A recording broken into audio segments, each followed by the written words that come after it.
पहलगाम आतंकी हमले, ऑपरेशन सिंदूर और ट्रंप के सीज फायर पे जवाब न देने वाली मोदी 3 की सरकार ने अचानक यू टर्न ले लिया है। एक और जहां सरकार अभी तक खुद को बचाने के लिए विशेष सत्र के नाम पे मानसून सत्र का ऐलान कर रही थी, तो वहीं मानसून सत्र आते ही विपक्ष के सामने नतमस्तक हो गई है। संसदीय कार्य मंत्री ने विपक्ष की एक आवाज के आगे खुद को सरेंडर कर दिया है और मानसून सत्र में ऑपरेशन सिंदूर, पहलगाम आतंकी घटना और ट्रंप के सीज फायर वाले बयान पे प्रधानमंत्री जवाब देते नजर आएंगे। मोदी 3 की सरकार ने कैसे विपक्ष के सामने घुटने टेके हैं और कैसे वो पहलगाम से जुड़े तीनों अहम मुद्दों पे चर्चा कराने के लिए तैयार हुआ है, ये सब कुछ मैं आपको अपनी इस रिपोर्ट में बताने वाली हूँ। साथ ही इस पर चर्चा करेंगे कि इंडिया के 24 दलों का कौन सा मेगा प्लान था जो काम कर रहा है।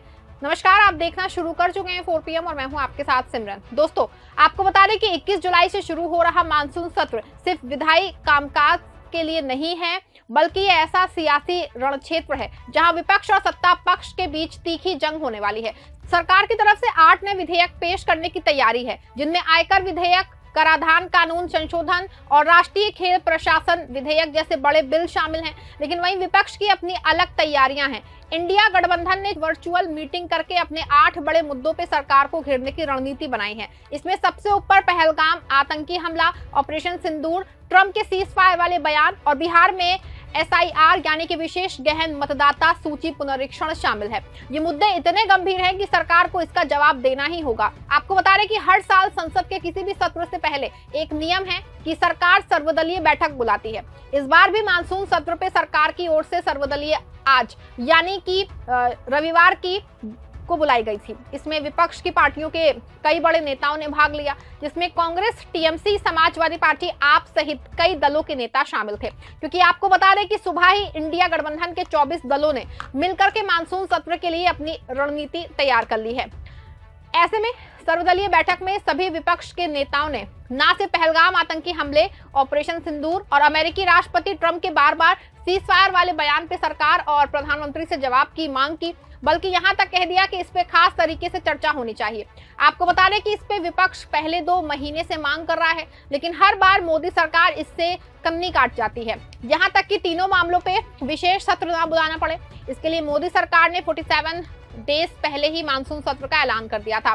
सर्वदलीय बैठक में जयराम रमेश ने कहा था, हमारी मांग है कि PM मोदी खुद सदन में आए और इन मुद्दों पे जवाब दें।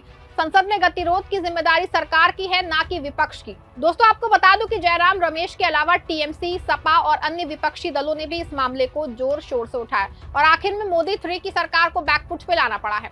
सरकार के संसदीय कार्य मंत्री किरेन रिजिजू ने कहा कि सरकार का कहना है कि संसद के आगामी मानसून सत्र के दौरान विपक्ष अगर नियमों के तहत चर्चा की मांग करता है तो हम पहलगाम आतंकी हमले और ऑपरेशन सिंदूर पे चर्चा के लिए तैयार हैं। आपको बता दें कि यही वो संसदीय कार्य मंत्री का बयान है कि जो ये साबित कर रहा है कि जो सरकार पहलगाम आतंकी हमले और ऑपरेशन सिंदूर पे चर्चा करने के भाग रहा था, वो अब घुटनों टेकने को मजबूर हो गए हैं। खबर देख लीजिए, खबर मौजूद है। संसद का मानसून सत्र 21 जुलाई से 12 अगस्त तक। रिजिजू बोले, ऑपरेशन सिंदूर पे चर्चा को तैयार, जस्टिस वर्मा के खिलाफ महाभियोग प्रस्ताव संभव। रिजिजू के बयान से साफ हो गया है कि पहलगाम और ऑपरेशन सिंदूर पे दाएं बाएं करने वाली सरकार अचानक चर्चा को तैयार हो गई है। आपको बता रहे कि 22 अप्रैल 2025 को जम्मू कश्मीर के पहलगाम में हुए इस आतंकी हमले में 26 बेगुनाह लोग मारे गए थे। पर्यटकों पे हुआ ये विभत्स हमला देश के लिए एक बहुत बड़ा झटका था। सवाल ये खड़ा हुआ था कि हमारी खुफिया एजेंसियां क्या कर रही थी। इंडिया गठबंधन के नेताओं, खास करके कांग्रेस के राहुल गांधी और प्रमोद तिवारी ने इस हमले को खुफिया तंत्र की घोर नाकामी बताया था। वहीं दूसरी ओर जब भारत ने 6 से 7 मई 2025 को ऑपरेशन सिंदूर शुरू किया था, जिसके तहत पाकिस्तान में आतंकी ठिकानों पे कार्रवाई की गई, लेकिन दोस्तों अचानक इस ऑपरेशन को रोक दिया गया और इसके बाद अमेरिकी राष्ट्रपति डोनाल्ड ट्रंप ने दावा किया कि उन्होंने भारत और पाकिस्तान के बीच में सीज फायर करवाया। ट्रंप ने तो यहां तक कह दिया कि इस दौरान 4 से 5 फाइटर जेट्स भी गिराए गए। लेकिन सवाल ये है कि क्या वाकई अमेरिकी दबाव में भारत ने ऑपरेशन सिंदूर रोका? और अगर ऐसा है तो ये भारत की संप्रभुता पे एक बहुत बड़ा सवाल है।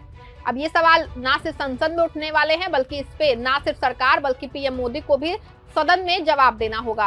कांग्रेस महासचिव जयराम रमेश ने सर्वदलीय बैठक में PM मोदी को घेरते हुए कहा कि ट्रंप ने 66 डेज में 23 बार दावा किया कि उन्होंने सीज फायर करवाया, लेकिन पीएम मोदी चुप क्यों हैं? देश को सच जानने का हक है। वहीं दूसरी ओर जयराम रमेश ने एक और बड़ा मुद्दा उठाया। उन्होंने कहा कि पहलगाम हमले और ऑपरेशन सिंदूर जैसे गंभीर मुद्दों पे विशेष सत्र बुलाने की मांग को सरकार ने ठुकरा दिया।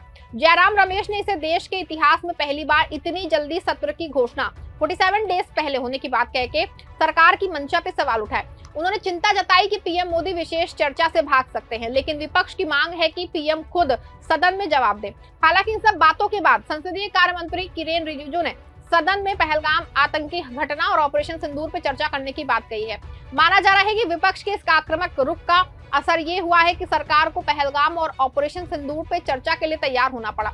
ये इंडिया गठबंधन की एकजुटता की जीत है। अब पीएम मोदी को ना सिर्फ इन मुद्दों का जवाब देना होगा, बल्कि देश की जनता को पहलगाम और सीज फायर की पूरी कहानी बतानी होगी।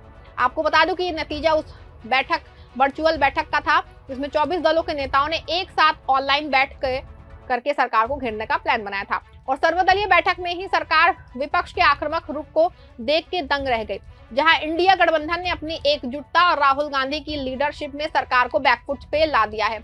और अब सदन में चर्चा के दौरान सरकार को पहलगाम हमला, ऑपरेशन सिंदूर, ट्रंप के बयान और जैसे मुद्दों पे सरकार को जवाब देना होगा। ये सत्र ना सिर्फ बिलों का सत्र होगा, बल्कि देश की जनता के सवालों का जवाब देने का सत्र होगा। वहीं राहुल गांधी ने जिस तरह से 24 दलों की मेगा रणनीति बनाई है, उसने ये साबित कर दिया है कि जब विपक्ष एकजुट होता है तो सरकार को झुकना पड़ता है।